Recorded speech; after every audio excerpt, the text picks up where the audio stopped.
গতকাল IMF এর অ্যাপ্রুভালটা মানে বোর্ড অ্যাপ্রুভাল হয়ে গেছে, অর্থাৎ আমরা সময় নিয়েছি একটু বেশি, কিন্তু এটা দরকার ছিল এই জন্য যে আমরা চাচ্ছিলাম না একটা অস্থিতিশীল পরিবেশে আমাদের এক্সচেঞ্জ রেটটাকে বাজারের উপর ছেড়ে দিতে, যেটা IMF চাচ্ছিল। আমাদের লক্ষ্য একই, বাজার ভিত্তিক এক্সচেঞ্জ রেট হবে।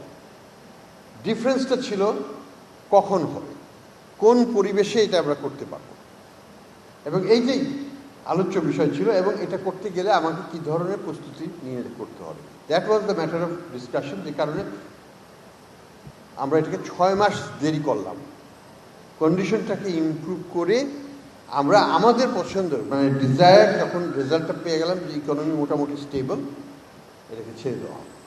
রেজাল্টটা কি দেখেন, পাকিস্তানের সাথে তুলনা করেন, পাকিস্তান 160 থেকে 300 চলে গিয়েছিল, 380 চলে গিয়েছিল এক্সচেঞ্জে। শ্রীলঙ্কার সাথে তুলনা করেন, এক্সচেঞ্জের ওদের কোথায় গিয়েছিল। আনস্টেবল এনভায়রনমেন্টে, আন্ডার প্রেশার কখনোই বাজারের উপর ছেড়ে দিতে পারা যাবে না।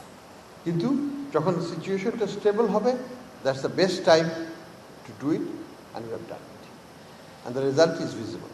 সো আমরা চেষ্টা করব ম্যাক্রো স্টেবিলিটিকে ধরে রাখতে, আরও কনসলিডেট করতে। আমাদের টাকা কখনোই যেন অবমূল্যায়িত, মানে কোনো প্রকৃত কারণ ছাড়া অবমূল্যায়িত না হয়। স্পেকুলেটিভ প্রেশারে, আমি যেটা আগেও বলেছি এখনও বলি, যে দুবাইয়ের থেকে আমাদের টাকার মান নির্ণয় হবে না। আমাদের টাকার মান নির্ণয় হবে বাংলাদেশের ব্যাংকিং খাতের ইন্টারব্যাংক মার্কেটে, আমাদের বাজারে, নট আউটসাইড মার্কেট। এই চ্যালেঞ্জটা আমি কিন্তু কয়েক মাস আগেও দিয়েছি আপনাদের মাধ্যমে, এখনও বলছি। এখন আর অবশ্য তাদের সুযোগ কমে গেছে, হয়তো আর পারবে না। কিন্তু আমরা যদি আবার বিশৃঙ্খলা সৃষ্টি করি, সুযোগ দেবে। কাজে আমাদেরকে সুশৃঙ্খলভাবে আমাদের অর্থনীতিকে আমাদেরভাবে সুন্দরভাবে সামনের দিকে এগিয়ে দিতে হবে। বাংলাদেশের সম্ভাবনা